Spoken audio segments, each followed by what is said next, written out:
The Himalayan Connection, UFOs and the Chandian Effect, written by David Lane, narrated by Tracy Collier. Abstract. Journal of Humanistic Psychology. A major problem facing the study of unidentified flying object sighting reports is the lack of an accurate and comprehensive classification system. What are subsumed under the term UFOs are not merely extraterrestrial spacecrafts, but a whole array of psychological, sociological, and even religious phenomena. In order to alleviate the category errors inherent in such a diverse field, I have employed the discoveries of Baba Fakir Chand on the nature of religious visions and the work of Ken Wilber in transpersonal psychology, to propose a paradigm from which UFO reports will be studied under three distinct divisions: translative, read empirical; transformative, read mental; and transfusive, read the fusion of empirical and mental modes of knowledge. With such a tripartite classification system, we can begin to view reports of unidentified flying objects in a more understandable light. First, we can distinguish natural occurrences from transmundane apparitions without damaging the intrinsic quality of the experience itself. Second, though we may continue to search for authentic translative encounters from life forms outside of our own solar system, our main emphasis, in light of transformation, will be to develop a state of consciousness-specific understanding of UFOs, and thirdly, with transfusive experiences, where transformation and translation intersect, our investigation will no longer be hampered by the apparent confusion of such incidents, but will be able to examine the close link between experiential modes of knowing and empirical sensory data.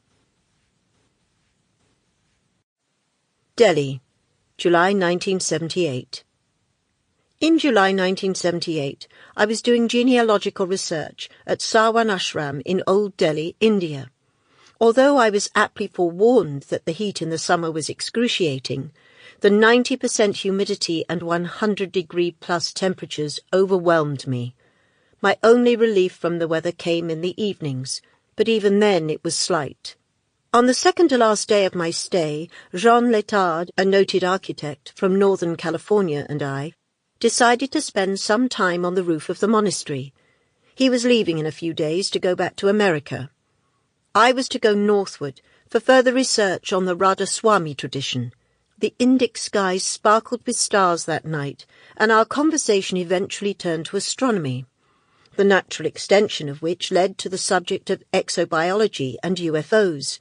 Jean commented, "I believe UFOs exist and that we have been visited by higher intelligences from other galaxies." Knowing first-hand of Jean's intelligence and perceptive observations, I probed further. "Why do you say that?" "Because I have seen them myself many times." His answer was nonchalant. "What were they? Strange lights in the sky like a luminous ball or a shooting star?" "Yes, but more than that. I have been contacted by extraterrestrials personally." I gulped, realizing that my dinner of dal and chapatis had not yet been fully digested. "What? Come with that again?" "It was in southern France 10 years ago. I was in the countryside when I beheld them. The most beautiful being I have ever seen radiated before me and pointed to the sky. He told me to concentrate on the brilliance above. As I became attentive, I was pulled up toward the light. However, the experience was so intense, I hesitated and turned away. I have seen them on many occasions. The being was the most exquisite creature. His face, his eyes were, well, beyond description." I could not help thinking of several fanciful stories I had read before. Jean's account sounded too much like a headline in National Enquirer, but I listened with attention and respect. I appreciated his rationality too much to dismiss his encounter simply as swamp gas. Jean perceived the alien as a person of advanced spiritual capabilities, distinguishing his visitor from a technological construct. His description had a mystic ring to it, slightly detached from the cold, hardware experiences I had read about happening to Mississippi fishermen and Louisiana housewives.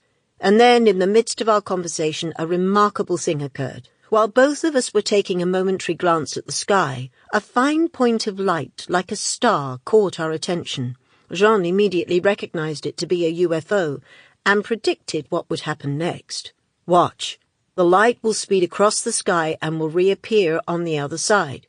To my bewilderment, it did exactly that. In its next appearance, which took Jean and I a bit of tracking, he mentioned that it would most likely be joined by another of its kind. And so it was. By this time I was totally absorbed.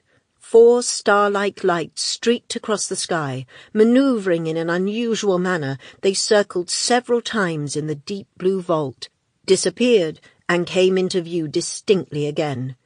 Then Jean indicated that the lights would go across the sky once more and reappear. They did.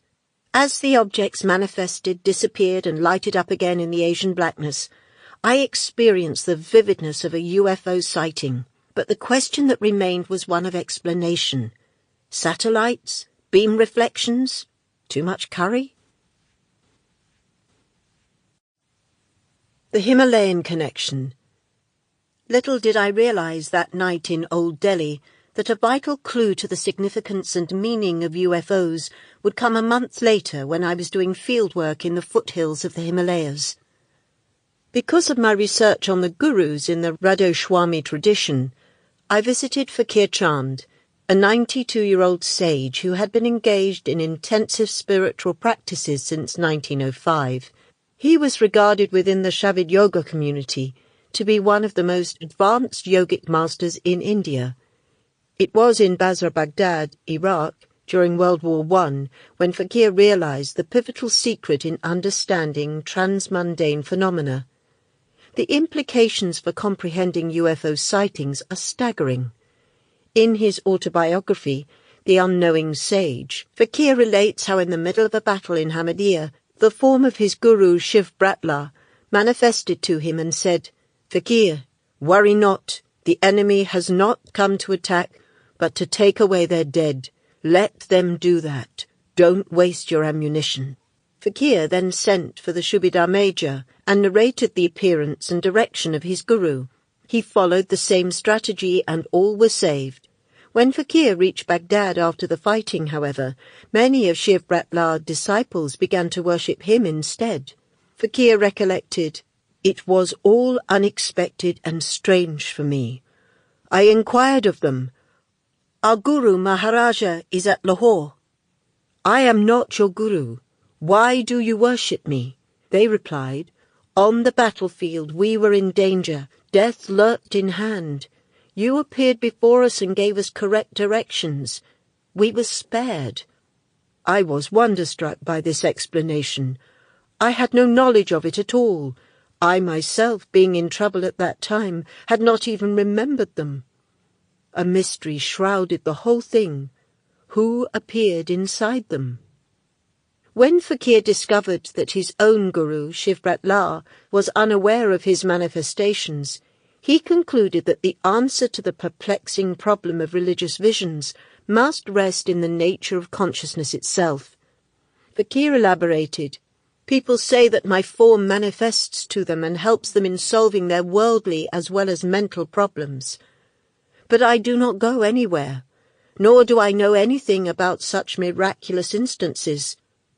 O man, your real helper is your own self and your own faith. But you are badly mistaken and believe that somebody from without comes to help you. No Hazrat Muhammad, no Lord Rama, Lord Krishna, or any other goddess or god comes from without. This entire game is that of your impressions and suggestions, which are ingrained upon your mind through your eyes and ears, and of your faith and belief." Thus, following Fakir's lucid argument, the modus operandi for religious visions is not due to outside or disconnected forces, although exterior stimuli can act as a catalyst for it, but to the internal process of concentration, a force that for approximately 16 hours a day enables one to see the everyday, common-sense, lawful world, and for another several hours at night can allow one to fly to the moon, converse with unknown people, and create incredible panoramas. Consequently, The appearance and duration of such visions is intimately related to consciousness and focality. Dreaming serves as the classic and perhaps most misunderstood example. The Chandian Effect, the experience of certainty. What bearing did the discoveries of the sage of Hoshiarpur have on Jean's experience and those of others like him? Simply this: the nature of one's attention is related directly to the perception one experiences. If our perspective alters, so does what we perceive. As ancient Upanishadic speculation and current studies in consciousness have shown, we do not see the world as it is. Rather, owing to our neurological structures, we see the universe, incoming stimuli, relatively. Appearances flowing in and out depending on our own biologically defined anatomies. This predicament has meaning, content, and purpose within the framework of our own lived-through experiences. However, it is naive to say that our interpretation of life from science, philosophy, or religion absolutely explains the world as it really is. Instead, what we have are metaphorical models of explanation, which work respectively within the brackets of our own purviewed existence. The unseen thread, the larger gestalt, however, will go by undetected, with sharply contoured, mathematical if you choose, operating mechanisms. We find ourselves living in a universe understood not by pure perception, but by alternating analogues. What these metaphors are, or more precisely which level of reality we behold, depends on what I call the Chandian Effect, the experience of certainty, named after the late Fakir Chand, who was the first person in the Sant Mat tradition to bring this issue to light. It is from this bedrock quality that we distinguish, acknowledge, and discriminate so-called reality from appearance or illusion. What we call the actual world is dependent solely upon the vibration and consistency in the persuasiveness of certainty. Although we can see, hear, smell, and touch our reality, what determines our conviction that this world is real is not based empirically, but is rather an immeasurable quality, an undefinable feeling. This is strange indeed, for quality is an experience that science cannot study, save as an epiphenomenalism, but without which there would not be any scientific or intellectual endeavours. Science, which is itself rooted primarily upon the concept of materialism, a unified theory of what is real and substantial, excels or disintegrates upon the degree ascertainable of this primordial quality. Hence, quantity, that which is measurable and which science holds as true and permanent, proceeds a priori from quality and not vice versa. Huston Smith has elaborated more on this important distinction.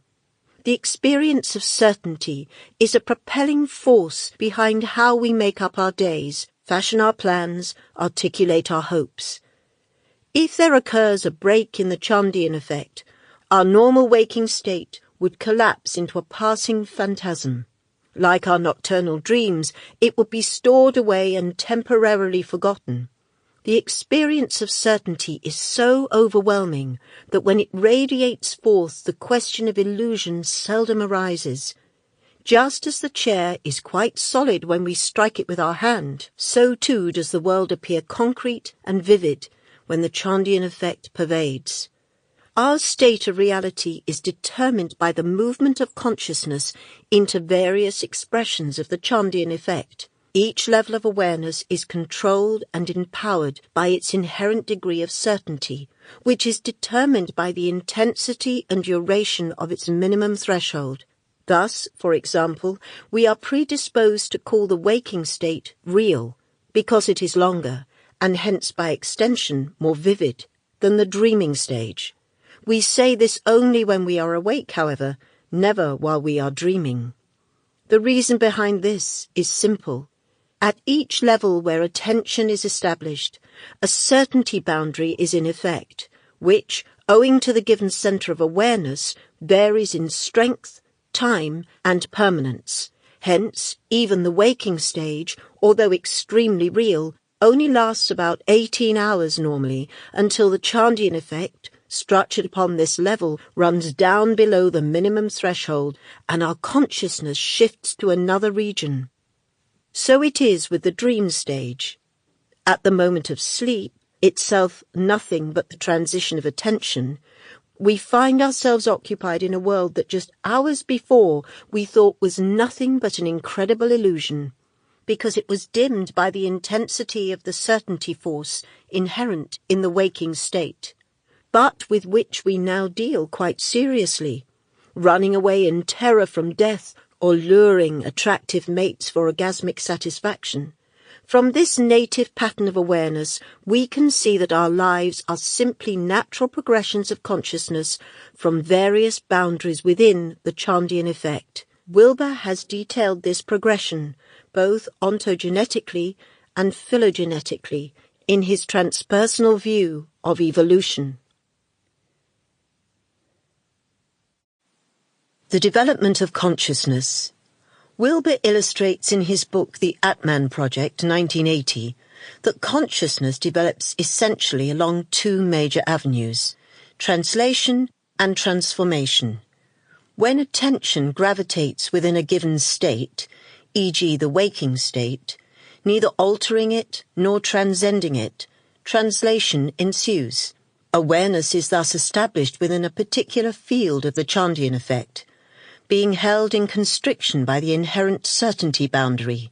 This does not mean, however, that change is not taking place. It indeed is, but only that the change is within given parameters.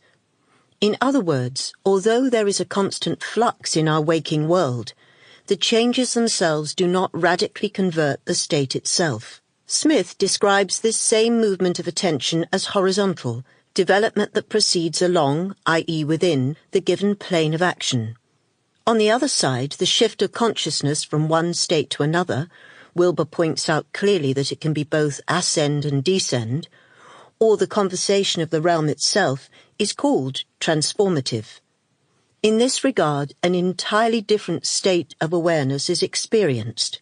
It is an ontologically diverse expression of the Chandian effect, with a new certainty boundary and threshold. Smith calls it vertical ascension, and religiously it is known as Gans Andara, the Mysterium Tremendum. In 20th century Western civilization, with its persistent materialism and psychological reductionism, aspects of translation, anything which is exterior to the translative world must be reduced down to a simpler and thus graspable component. If the transformative event cannot be collapsed, which Wilbur Smith and others argue that it cannot, it may be classified as a hallucination, which explains nothing. Or the Gans Andara experience may be elevated to the unapproachable ideal, goal, or god of the culture.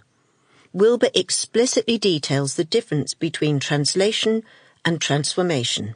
It comes to the same thing to say that translation is a change in surface structures and transformation is a change in deep structures. Recall our simple analogy of an 8-story building. Each of its floors is a deep structure, while all the particular objects, rooms, furniture, offices, etc., on each floor are its surface structures. Translation, then, is moving around on one floor. Transformation is moving to a different floor altogether. A third aspect to the development of consciousness that Wilbur briefly touched upon in Up from Eden, but did not define concisely, is what I call transfusion, the intersection of translation with transformation. Often when consciousness proceeds to a higher level, it does not do so wholly, remaining partially within the lower order. It is therefore difficult to determine what is genuinely transformative from a radical translative event. And this situation is especially compounded when both forms of development are taking place simultaneously.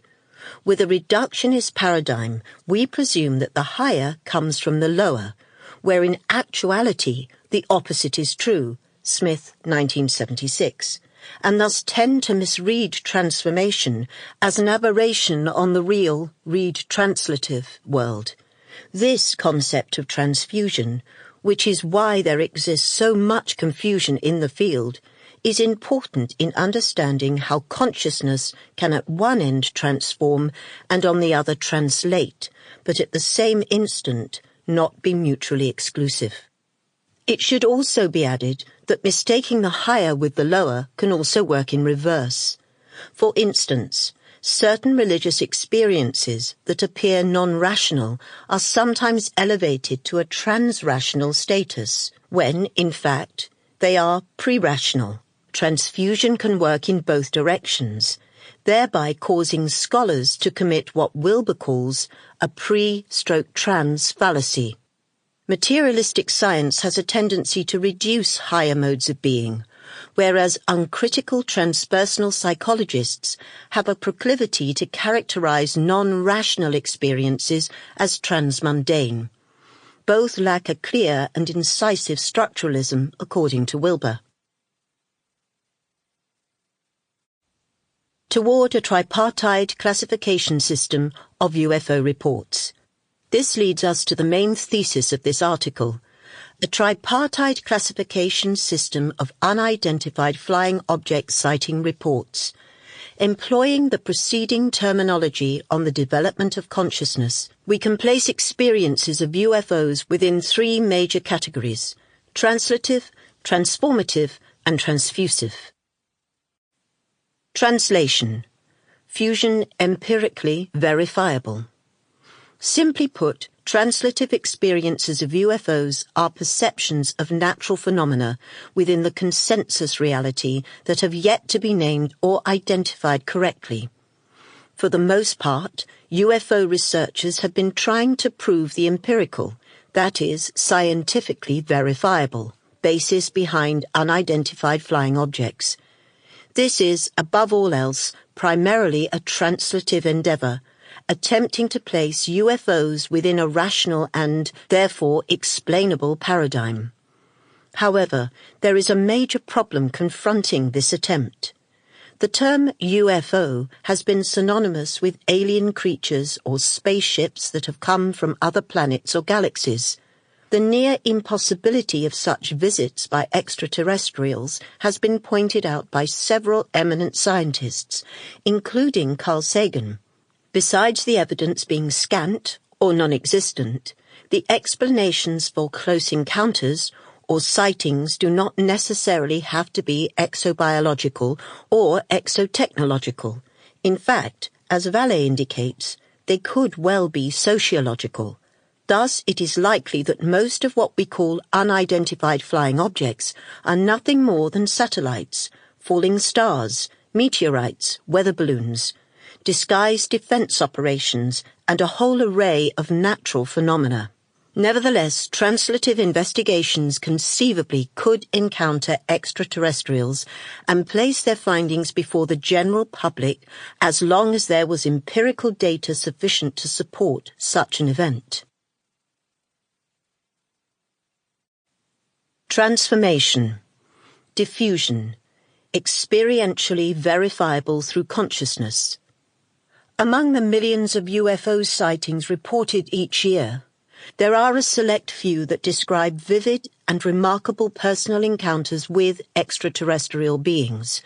No matter what rational, i.e. translative explanations may be offered to account for this type of experience, the contactee, while undergoing the event, will perceive it as extremely real, and in some cases more real than our own waking world, and will be convinced of its authenticity.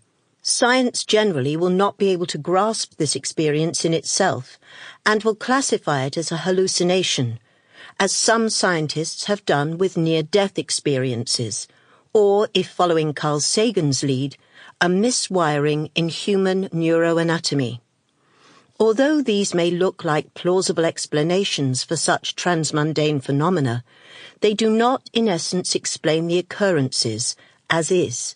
Rather, they reduce the experiences down to fit an empirical sensory model. This reductionism, is particularly misleading and, if allowed to dominate our thinking, reduces higher, more unified modes of being. An example of the basic flaw in this outlook is language. To understand the novel The Great Gatsby, for instance, the whole story must be read. It is on that level alone that the intention of the writer is most completely apprehended. Now you can break the work down to its chapter headings, and then to its paragraph arrangement, then to its sentence structure, and finally to its words. Yet if you were only to examine the letters themselves, not the words they make up, nor the sentences they form, nor the entire paragraphs they construct, and finally the story they compose, then the entire point, intention, and purpose of the novel is lost. Reductionism is often anti-informational and does not increase our understanding, but only constricts it. Wilber elaborates, the truth of the naturic realm is decided by empirical, sensory data, but the truth of the mental realm is established only by intersubjective discussion among a community of concerned interpreters, whose data is not sensory but symbolic. The point is that even though truths in the mental symbolic sphere are non-empirical and cannot be determined by empiric scientific inquiry, nonetheless they can be decided. I consider exclusive empiricism to be radically and violently reductionistic, no matter how cleverly concealed. The demand for empirical proof is really a demand to strip the higher levels of being of their meaning and value and present them only in their aspects that can be reduced to objective, sensory, value-free, univalent dimensions. Thus, following Wilber's argument, there can be transformative UFO encounters that are symbols emerging from a separate ontological ground of consciousness. Some may argue about why there isn't a physical, empirical proof for such a novel and important event. Just as a dreamer cannot bring the actual substance of his or her dream into the waking world, but only its symbols, and just as the materialist cannot carry his or her universe into a dream, except symbolically, so too is it for the UFO contactee who experiences a transformative incident. Transfusion, confusion, the intersection of translation with transformation. The third and last category represents the intersecting of translation with transformation that I have termed transfusion. Perhaps the reason why many UFO reports are so fantastically mixed up, irrational or weird, is because of the fusion of these two forms of development. A good example of this was presented on the ABC News show 2020. In an attempt to explain how one young man had a close encounter of the third kind, it was shown that at the moment of his experience, an underground vault emitted electrical currents of light that formed strange apparitions in the sky. When the same light struck the young man, it may have invoked a temporary alteration in his brain, and thus produced a hallucination, later recounted as a UFO abduction. Viewers of the television program, after hearing two scientists give rational, i.e. translative explanations for the apparent UFO landings, may have become convinced that what the man witnessed was a natural, if uncommon, occurrence. However, the contactee himself, because he underwent a transformative experience, seeing it as real and as objective as the print on this page, could not really accept the translative natural explanation.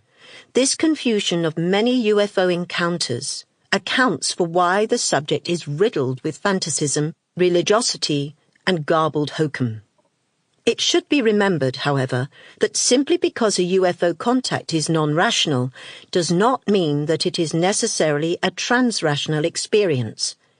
As Wilber has shown about dreams, the same applies to UFO encounters. Psychologists and UFOologists must distinguish between pre-rational states, which in Wilber's terminology includes the archaic Euroboric, magical Typhonic, and the mythic membership stages, and transrational states, which encompasses psychic, subtle, and causal structures. Wilbur, 1981. In light of transfusion, what may be occurring in several UFO encounters is a regression from rationality into subconscious and pre-personal states. Such relapses may be triggered, though, by physiological or translative elements.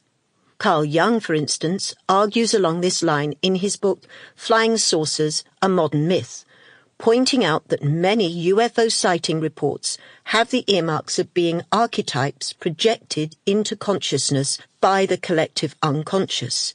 However, because Jung is not clear in distinguishing between pre-rational and trans-rational archetypes, he usually fuses the two. Wilbur, 1982. He fails to differentiate between regressive and progressive UFO encounters. Nevertheless, the important point in all of this is that we investigate all non-rational experiences with a critical structuralism and an empathetic phenomenological hermeneutics. Conclusion. With the classification system, I have proposed we can begin to view reported experiences of UFOs in a non-reductionistic and more understandable light.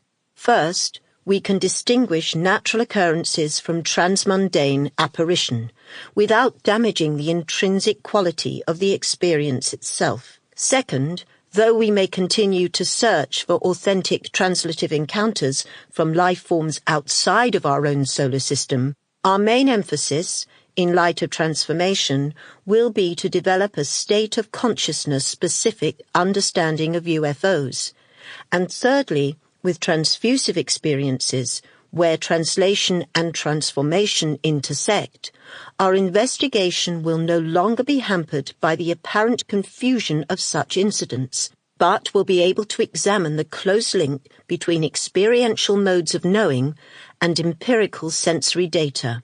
Hence, what I am arguing for in the field of UFO studies is the same thing that Ken Wilber in A Sociable God argues for in the study of religious phenomena, a hierarchical structuralism, because UFOs are not merely extraterrestrial spacecraft, but a whole array of psychological, sociological, and even religious phenomena.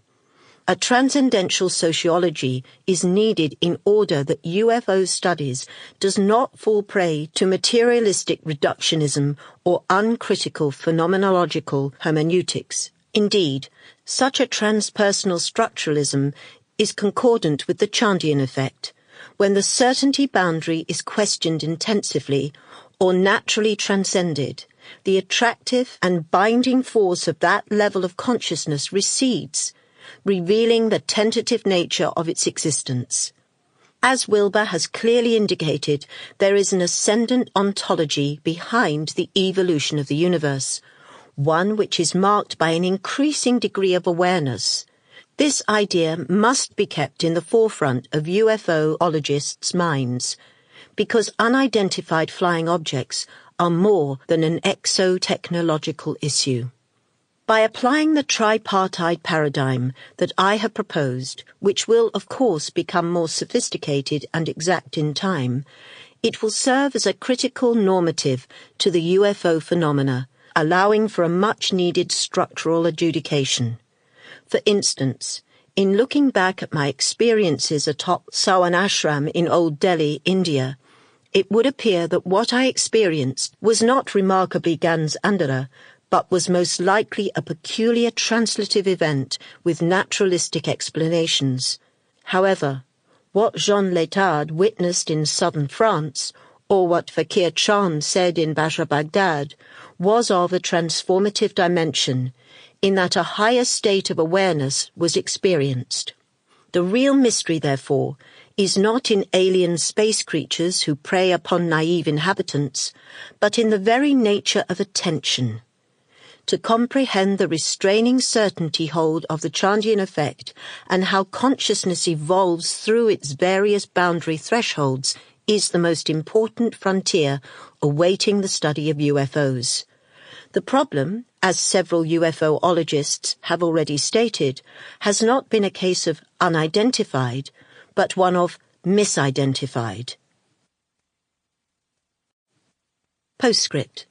Although I still hold that the tripartite schema via Wilbur and Chand is useful when studying unidentified flying objects, it has become clearer to me, especially after hundreds of individuals now claim to have sightings of Elvis, that cultural values and needs plays a huge part in any kind of religious, quasi or otherwise phenomenon.